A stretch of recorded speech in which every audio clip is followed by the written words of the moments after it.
তিন দফা দাবিতে দ্বিতীয় দিনের মতো রাজধানীর শাহবাগে অবরোধ চলছিল। সেখানে সাউন্ড গ্রেনেড এবং পুলিশের লাঠিচার্জ চলছে শিক্ষার্থীদের ওপর এবং টিয়ার গ্যাসও নিক্ষেপ করা হয়েছে। আমরা ইতোপূর্বে লাইভে সরাসরি দেখিয়েছে একটি দুপক্ষ দুদিকে অবস্থান করে একটি বিক্ষোভের মতো চলছে এবং শিক্ষার্থীদের মধ্যে একটি আন্দোলনের মুহূর্ত আমরা দেখতে পেয়েছি। আমরা দেখেছি টিয়ার গ্যাস নিক্ষেপ করা হয়েছে। ছিলেন শাহবাগ থেকে তারা একটি আলটিমেটাম দিয়েছিলেন যে 3টা পর্যন্ত আলটিমেটাম, তারা এখানে যে কন্টিনেন্টালের সামনের যে সিগন্যাল সেখানে তারা অবস্থান করবেন। তবে বিক্ষোভ যখন সেখানে অবস্থান না করে একেবারেই যমুনার সামনে চলে আসে তখন পুলিশের সঙ্গে শিক্ষার্থীদের যে সংঘর্ষের পরিস্থিতি তৈরি হয় এবং কিছুক্ষণ আগে এখানে এক ধরনের কিন্তু রণক্ষেত্রের মতো পরিস্থিতি ছিল, কারণ পুলিশ তাদেরকে ছত্রভঙ্গ করার জন্য টিয়ার শেল, সাউন্ড গ্রেনেড এবং জলকামান নিক্ষেপ করে এবং এখনও শিক্ষার্থীদের বেশিরভাগ অংশই ছত্রভঙ্গ হয়ে গেছে। কিছু শিক্ষার্থী এখনও এই যে এখানে যমুনার সামনের এই সড়কটিতে তারা এখানে অবস্থান নিয়েছেন। যারা এখনও এইখানে রয়েছেন তারা দেখছি যে পুলিশের যে ব্যারিকেড সেই ব্যারিকেডের মধ্যেই তারা রয়েছেন। আমরা শিক্ষার্থীদের সঙ্গে কথা বলতে চাই। আপনারা তো শাহবাগে ছিলেন, শাহবাগে তো শান্তিপূর্ণভাবে ছিলেন, হঠাৎ করে সংঘর্ষের পরিস্থিতি তৈরি হলো কেন? জি, শাহবাগে থাকা অবস্থা হচ্ছে আমরা ওই জায়গায় বলছিলাম যে আমাদের একটার মধ্যে আমাদের সাথে হচ্ছে সরকারের পক্ষ থেকে কারো না কারো হচ্ছে মিটিং করতে হবে, মানে কেউ আসতে হবে, আর তারা কেউ আমাদের মানে বার্তাই দিচ্ছে না। দেখেন পুলিশ হচ্ছে, আমরা আবারও দেখছি যে এখানে যারা এখানে বসেছিলেন পুলিশের সঙ্গে বাদানুবাদ হচ্ছিল, পুলিশ তাদেরকে বারবার সরে যাওয়ার জন্য অনুরোধ করছিল, কিন্তু এখন যেটি দেখতে পাচ্ছি যে পুলিশের পক্ষ থেকে শিক্ষার্থীদেরকে সরিয়ে দেওয়া হচ্ছে যমুনার সামনে থেকে। এখানে কিছুক্ষণ আগে অর্থাৎ ঠিক 10 মিনিট আগে এখানে রণক্ষেত্রের মতো পরিস্থিতি ছিল। এখন পুলিশ অবশ্য যদিও মারমুখী নাই, তা কিন্তু শিক্ষার্থীদেরকে তারা সরিয়ে দিচ্ছেন এবং একটি জলকামান দিয়ে সড়কের এক পাশে শিক্ষার্থীদেরকে তারা সরিয়ে দিয়েছিল। এখন অন্য পাশটিতে আবারও আরেকটি জলকামান এখানে আনা হয়েছে এবং শিক্ষার্থীদেরকে এখান থেকে সরিয়ে দেওয়ার জন্য যে পুলিশের যে চেষ্টা সেই চেষ্টা আমরা দেখতে পাচ্ছি এবং দেখছেন যে জলকামান দিয়ে পুলিশ এই যে শিক্ষার্থীরা এখানে এসেছিলেন তাদেরকে নিয়ন্ত্রণ করার চেষ্টা যে পুলিশের সেই চেষ্টা আমরা দেখতে পাচ্ছি। বিপুল সংখ্যক পুলিশ সহ অন্যান্য যে সকল বাহিনী বিজিবি সদস্যদেরকে আমরা দেখতে পাচ্ছি। শিক্ষার্থীরা কিছুক্ষণ আগে আমাদেরকে বলছিলেন যে তারা শাহবাগে তাদের যে কর্মসূচি ছিল সেই কর্মসূচির পর তারা বিক্ষোভ মিছিল নিয়ে তাদের কথা ছিল যে তারা কন্টিনেন্টালের এখানে এসে অবস্থান নেবেন। 3টা পর্যন্ত তারা সময় দিয়েছিলেন যে উপদেষ্টাদের অন্তত 3 জন উপদেষ্টাকে এসে তাদের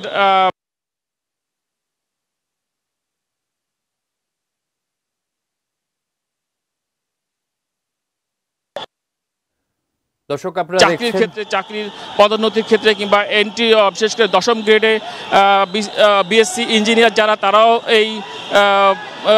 এই যে 10ম গ্রেডে প্রকৌশলীদের যে চাকরি সেখানে বিএসসি ইঞ্জিনিয়ারের জন্য আবেদন করতে পারে সেই দাবি তারা জানিয়েছিলেন এবং একই সঙ্গে 9ম গ্রেডে যে পদোন্নতি সেই পদোন্নতির ক্ষেত্রে কোনো ধরনের কোটা না রেখে, অর্থাৎ এখন যে অবস্থা যে ডিপ্লোমা প্রকৌশলী যারা তারা 5 বছর চাকরিতে হয়ে যাওয়ার সেই সুবিধা বাতিলের তারা দাবি জানাচ্ছিলেন। তো সেই দাবিতে সেই তিনটি দাবিতে তারা এইখানে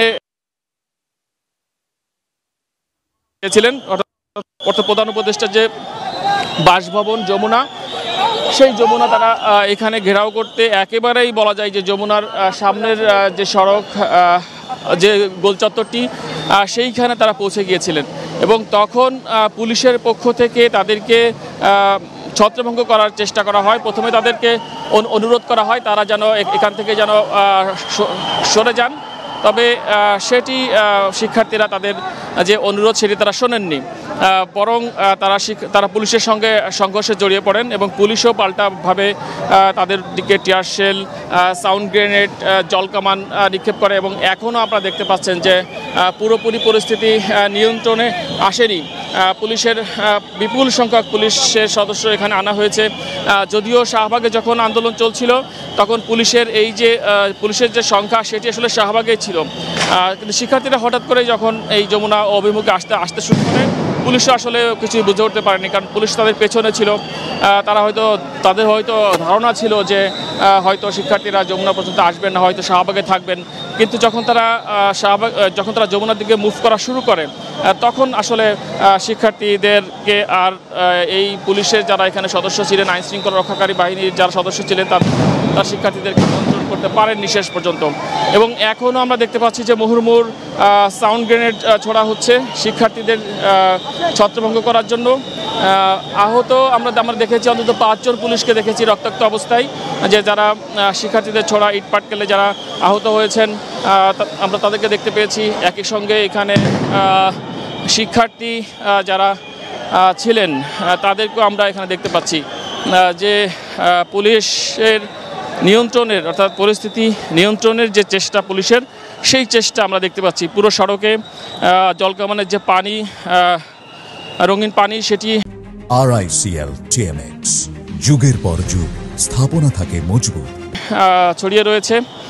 পুলিশ এখন শিক্ষার্থীদেরকে সরিয়ে নিয়ে যাওয়ার চেষ্টা করছে এবং এদিকে টিয়ার শেল ছোড়া হয়েছিল।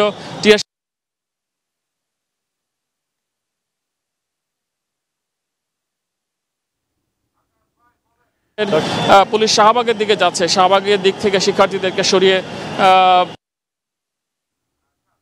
গিয়ে তারা শাহবাগের দিকে গিয়ে অবস্থান নিয়েছে একটা বড় অংশ। ছোট তাদেরকেও সরিয়ে এখন এই শাহবাগের দিকে কিংবা শাহবাগের আশপাশের সড়ক, বিশেষ করে এখানে এই যে রাজস্বিক মোড়ের আশপাশের যে সড়ক, সেই সড়কগুলোতে তাদেরকে ছত্রভঙ্গ করা হয়েছিল। এখন হচ্ছে যে যেন পরিস্থিতি স্বাভাবিক করে আনা যায়, সেই ধরনের পরিস্থিতি আমরা দেখতে পাচ্ছি। পুলিশে যেটি বলছিলাম যে শুরু থেকে আসলে তাই এই দিকটাতে অর্থাৎ যমুনার যে সড়কটি, এই সড়কটি খোলা ছিল যানবাহন চলাচল করার জন্য। এখানে বিপুল সংখ্যক পুলিশের সদস্যরা ছিলেন না, কারণ পুলিশের সদস্যরা তারা ছিলেন শাহবাগের দিকে। তো তাদের সেই প্রস্তুতির কিছুটা ঘাটতি এই দিকে ছিল, অর্থাৎ যমুনার দিকে ছিল। সে শিক্ষার্থীদের দিক থেকে এখনও ইট পাটকেল ছোড়া হচ্ছে। যে পরিস্থিতি, যে বাতাস সেটি রয়েছে। রাশেদ, আমার সহকর্মী রাশেদ আমার সঙ্গে রয়েছে, আমি একটু বলছি যে একটু সাবধানে থাকার জন্য। এখন পরিস্থিতি আরও উত্তপ্ত হয়ে উঠছে। এই যে কন্টিনেন্টাল হোটেলের ঠিক সামনের যে সড়কটি এবং কন্টিনেন্টাল এবং বাংলাদেশ মেডিকেল বিশ্ববিদ্যালয়ের যে সামনের যে সড়কটি, সেই সড়কের পরিস্থিতি আরও উত্তপ্ত হয়ে উঠছে। পুলিশ এখন ব্যারিকেডগুলো আরও জব্দ করার চেষ্টা করছেন। পুলিশের যারা সদস্য ছিলেন তারা নিরাপদ স্থানে তারা যাচ্ছেন এবং শিক্ষার্থীরা এখন এই মুহূর্তে শাহবাগের দিকে অবস্থান করছেন। মোটামুটি যে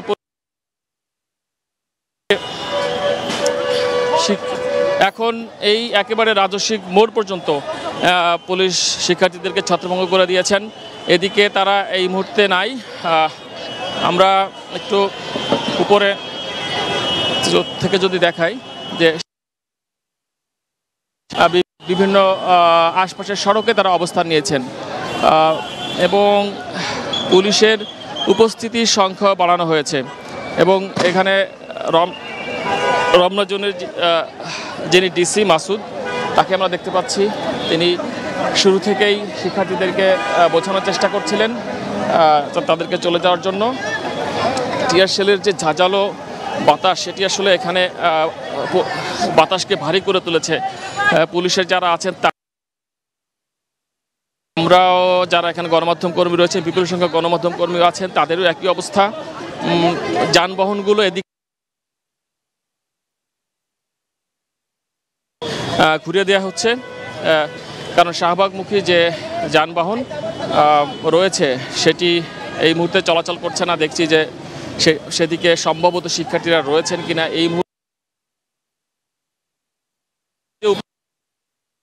সংখ্যাটা অনেক বাড়ানো হয়েছে, কারণ জানেন যে এটি আসলে অনাকাঙ্ক্ষিতই ছিল যে শিক্ষার্থীদের যে কথা ছিল যে তারা শাহবাগ থেকে এসে এই রাজস্বিক মোড় অর্থাৎ কন্টিনেন্টালের সামনের সড়কটিতে তারা এখানে অবস্থান নেবেন, তারপর তারা 3টা পর্যন্ত সময় দিবেন। কিন্তু তার আগেই তাদের একটি অংশ যখন যমুনার একেবারে কাছাকাছি পৌঁছে যায় তখন এই সংঘর্ষের পরিস্থিতি তৈরি হয়।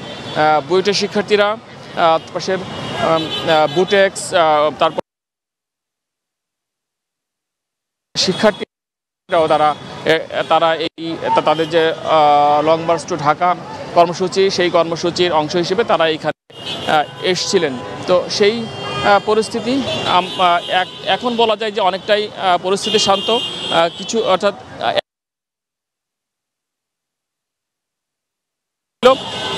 কিন্তু পুলিশ এখন বলা যায় যে পরিস্থিতি অনেকটা নিয়ন্ত্রণে এনেছেন। টিয়ার শেল নিক্ষেপ করেছেন, সাউন্ড কামান, এবং কিছু কিছু ক্ষেত্রে দেখেছি যে লাঠিচার্জ করতেও দেখেছি পুলিশকে। শিক্ষার্থীদের কাউকে দেখছি যে তারা দূরে দাঁড়িয়ে আছেন, দাঁড়িয়ে এসে সেখানে তারা কথা বলছেন, সেই ধরনের পরিস্থিতিও আছে। তবে বড় ধরনের যে পরিস্থিতি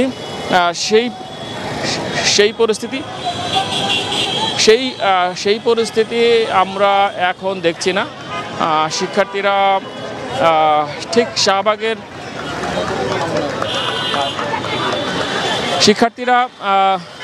এখন কিছু শিক্ষার্থী দেখছি যে তারা শাহবাগের দিকে যারা ছিলেন তারা আবারও এই কন্টিনেন্টালের সামনে জড়ো হওয়ার চেষ্টা করছেন। আমরা একটু শিক্ষার্থীদের সঙ্গে কথা বলতে চাই যে তারা আসলে কি বলতে চাচ্ছেন। আমরা তাদের সঙ্গে একটু কথা বলবো, কিন্তু এই মুহূর্তে যে পরিস্থিতি, সেই পরিস্থিতিতে তাদের সঙ্গে কতটা কথা বলতে পারবো এই মুহূর্তে বলতে পারছি না। তবে পুলিশের যে প্রস্তুতি আমরা দেখছি যে পুলিশ ব্যারিকেড শক্ত করার চেষ্টা করছেন, কারণ শিক্ষার্থীরা আবারও এক জায়গায় তারা জড়ো হওয়ার চেষ্টা করছেন।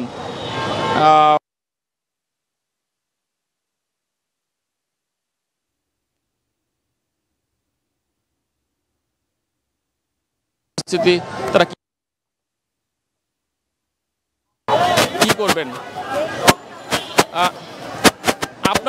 আপনাদের এখন মানে যে পরিস্থিতি ছিল, আপনারা শাহবাগে ছিলেন, কেন তৈরি হলো? আসলে কারণ কি, আমরা কয়েকজন উপদেষ্টাকে বলেছিলাম যে আমাদের সাথে দেখা করতে, অন্তত এসে না হোক একটু আশ্বস্ত করো বা আমাদের টপিক নিয়ে কথা বলো, তো তারা টোটালি ইগনোর করতেছে আমাদের।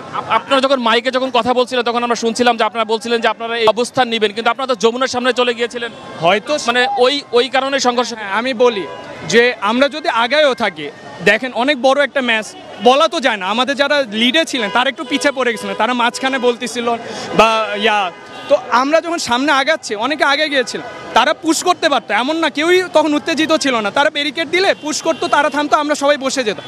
তো তারা সাউন্ড গ্রেনেড মেনে যে একটা অতর্কিত যে একটা অবস্থা ক্রিয়েট করলো, আমাদের এক ভাই আউট হয়েছে, সবাই তো দেখছেন, আমার এই জায়গায় একটু আমি ব্যথা পেয়েছি, ওইটা ম্যাটার না। এরপরে তারা কন্টিনিউয়াসলি এমন করতেছে, আমরা যখন বসার একটা পরিস্থিতি সৃষ্টি হলো, সবাই বসেও পড়তেছিলাম, হঠাৎ করে তারা সাউন্ড গ্রেনেড মারতেছে। তো এই ধরনের পরিস্থিতি তো শান্ত থাকা যায় না। এরপরে এই যে একের পর এক পুলিশে এত অ্যাগ্রেসিভ কেন, আমরা তো এটাই বুঝতে পারতেছি না। এখন আপনাদের কর্মসূচি কি হবে? আপাতত তো দেখতেছেন যে একটা বিশৃঙ্খল অবস্থা, আশা করি বড় ভাইয়ারা যা ভালো বোঝে সেই অনুযায়ী আমাদের আর লিডার যারা আছে তারা যেটা বলে ওই অনুযায়ী আমরা ব্যবস্থা নিব ইনশাআল্লাহ। Thank you. আচ্ছা, আমরা একটু কথা বলতে চাই, আপনারা তো শাহবাগে ছিলেন, হঠাৎ করে সংঘর্ষ কেন হলো? এবং আমরা শান্তিপূর্ণভাবে আগে ছিলাম, আমরা শান্তিপূর্ণ এখানে অবস্থা করেছিলাম, আমরা কোনো কেউ সৃষ্টি করি নাই। এরপরে হচ্ছে পুলিশ আছে কেউ সৃষ্টি করছে, আমার ভাইয়ের উপর টিয়ার শেল মারছে হুদাই, আমরা কিচ্ছু করি না, আমরা শান্তিপূর্ণভাবে অবস্থান করতেছিলাম, উনারা কেউ সৃষ্টি করছে, আমার ভাই আজকে হয়তো মেডিকেলে যাচ্ছে, টিয়ার শেল খাচ্ছে, এগুলো সব ইন্টারভিউকে দিতে হবে। আপনারা যখন শাহবাগে কথা বলছিলেন মাইকে, তখন বলছিলেন যে এই কন্টিনেন্টালের সামনে এসে আপনারা 3 ঘন্টা 3টা পর্যন্ত সময় দিয়েছিলেন। তো আপনারা তো দেখলাম যে ঠিক যমুনার সামনে চলে গিয়েছেন, এখানে অবস্থান না করে। 1টা পর্যন্ত দেওয়া হয়েছিল সময়, পরে আপনারা বলছিলেন যে 3টা পর্যন্ত আপনারা অপেক্ষা যমুনা যাব, 3টা পর্যন্ত সময় দিব, শান্তিপূর্ণভাবে আমরা দাঁড়াই থাকবো। কিন্তু পুলিশ সেটা শুনে নাই, পুলিশ আমাদের যাইতে দেখে আমাদের উপরে আক্রমণ করলো, এত শান্তিপূর্ণ স্টুডেন্টের উপরে পুলিশ আক্রমণ করলো। এরপরে আমাদের আর কি বলার আছে? কিছু বলার নাই। তারা আমাদের সাথে কোনো রকম কথাবার্তা নেই। প্রথমে তারা আমাদের উপর লাঠিচার্জ করছে, তারপর আমাদের সাউন্ড গ্রেনেড নিক্ষেপ করছে। আমাদের অনেক ভাই হাত পা ফেটে মেডিকেলে আছে, আমার মাথা আমি ইনজুরিড। আমাদের ছোট ভাই 24 ছোট ভাই, ওর পায়ে হচ্ছে আহত হয়ে গেছে, আমাদের 21 ডব্লিউ ভাই আহত হয়েছে, অনেকে আহত হয়েছে, টিয়ার শেল মারতেছে। এখন আমরা এটা শেয়ার দেখে ছাড়বো। আমরা এখানে আমাদের যেই দাবি নিয়ে আসছি সেটা আদায় না পর্যন্ত যাবো না, আমরা এখানে স্ট্যান্ড করতেছি, এটা শেষ আমরা দেখে ছাড়বো।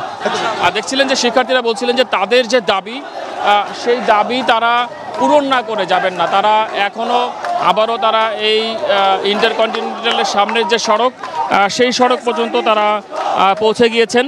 আমরা দেখছি যে সেই সড়ক পর্যন্ত তারা এসছেন এবং এখানে স্লোগান দিয়ে শিক্ষার্থীরা যেহেতু ছত্রভঙ্গ হয়ে গিয়েছিলেন, সেই শিক্ষার্থীরা আবারও এক জায়গায় এসে জড়ো হয়েছেন। আপনারা যারা শিক্ষার্থী হঠাৎ করে কেন সংঘর্ষের পরিস্থিতি তৈরি হলো? কারণ আপনারা শাহবাগে 11টা থেকে ছিলেন, শান্তিপূর্ণভাবে ছিলেন, কিন্তু হঠাৎ করে সংঘর্ষ কেন হলো? আমাদের সকল ভার্সিটি একসাথে সমবেত হয়েছে, এর পরবর্তীতে আমরা এখানে অবস্থান নিয়েছি। পুলিশ উত্তেজিত হয়ে প্রথমে সাউন্ড গ্রেনেড, টিয়ার শেল নিক্ষেপ করেছে। এর ফলে আমাদের সাধারণ শিক্ষার্থীরা অনেকে আহত হয়েছে, যার পরশুতে শিক্ষার্থীরা উত্তেজিত হওয়া ওটা অনেক স্বাভাবিক একটি ঘটনা। এই ঘটনায় এই পরিস্থিতি তৈরি হয়েছে। শাহবাগ থেকে আমাদের কর্মসূচি হচ্ছে যমুনাতে। আমরা যখন যমুনার দিকে অগ্রসর হচ্ছিলাম তখন পুলিশ আমাদের উপর আক্রমণ করে। আমরা কোনো ধরনের বিতর্কে বা তর্কে বা কোনো ধরনের টলারেন্সে যাইনি, তাও পুলিশ আমাদের উপর টিয়ার শেল। আপনাদেরকে কি পুলিশ কি ওয়ার্ন করেছে যে মানে যমুনাতে যাওয়া যাবে না কিংবা এই ধরনের? না।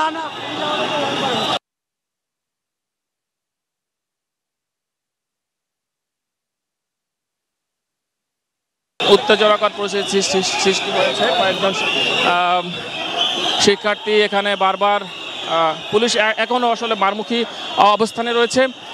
আমরা যখন কথা বলছিলাম দেখছে যে কিছুক্ষণ আগে তখনও পরিস্থিতি শান্ত ছিল, মাঝখানের সময়টাতে আবারও পুলিশ মারমুখী অবস্থানে এসেছে, অর্থাৎ এখান থেকে শিক্ষার্থীদেরকে সরিয়ে দেওয়ার জন্য তারা চেষ্টা করছে। শিক্ষার্থীরাও ইট পাটকেল ছুটছে, কেউ কেউ তাদেরকে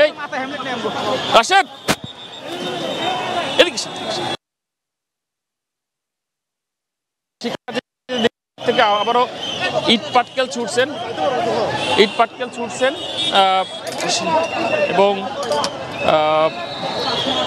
কিছু শিক্ষার্থী দেখছি যে তারা থামানো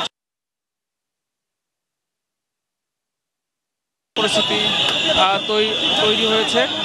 আমরা যেটি দেখছি যে বিপুল সংখ্যক শিক্ষার্থী এই মুহূর্তে সেই সড়কে তারা অবস্থান নিয়েছেন। এখানে শিক্ষার্থীদের দিক থেকে ইট পাটকেল ছোড়া হচ্ছে, পুলিশের পক্ষ থেকে নিষেধ করা হচ্ছে ইট পাটকেল না ছোড়ার জন্য। শিক্ষার্থীদের মধ্য থেকেও কেউ কেউ ইট পাটকেল না ছোড়ার জন্য শিক্ষার্থীদেরকে নিষেধ করছেন। তবে আসলে এটি এই মুহূর্তে আসলে নিয়ন্ত্রণ করা সম্ভব নয়, কারণ কেউই আসলে কারোর কথা শুনছেন না। কারণ বিপুল সংখ্যক শিক্ষার্থীকে আসলে এই কন্ট্রোল এই মুহূর্তে তারা করতে পারবেন, কীভাবে করবেন সেটি আসলে এই মুহূর্তে বোঝা যাচ্ছে না। তবে পুলিশের সংখ্যা বাড়ানোর পরে শিক্ষার্থীদেরকে আবারও ধাওয়া দিয়ে শাহবাগ মোড়ের দিকে নিয়ে যাওয়া হচ্ছে। আপনারা নিশ্চয়ই সেই ছবি দেখতে পাচ্ছেন যে, এবং নিরাপত্তার জন্য আসলে আমাদের একটু দূরেই থাকতে হচ্ছে, কারণ যেহেতু ইট পাটকেল নিক্ষেপ করা হচ্ছে, তো সেই জন্য সামগ্রিকভাবেই আবারও দেখছি যে পুলিশের পক্ষ থেকে সাউন্ড গ্রেনেড নিক্ষেপ করা হয়েছে। পুলিশ যখন শান্ত ছিল এই সংঘর্ষ শুরু হওয়ার পরে, তখন শিক্ষার্থীরা আবারও এই একেবারে মোড় পর্যন্ত তারা চলে আসে। তবে এই মুহূর্তে পুলিশ আবারও তাদেরকে ধাওয়া দিয়ে নিয়ে যাওয়ার চেষ্টা করছে শাহবাগের দিকে।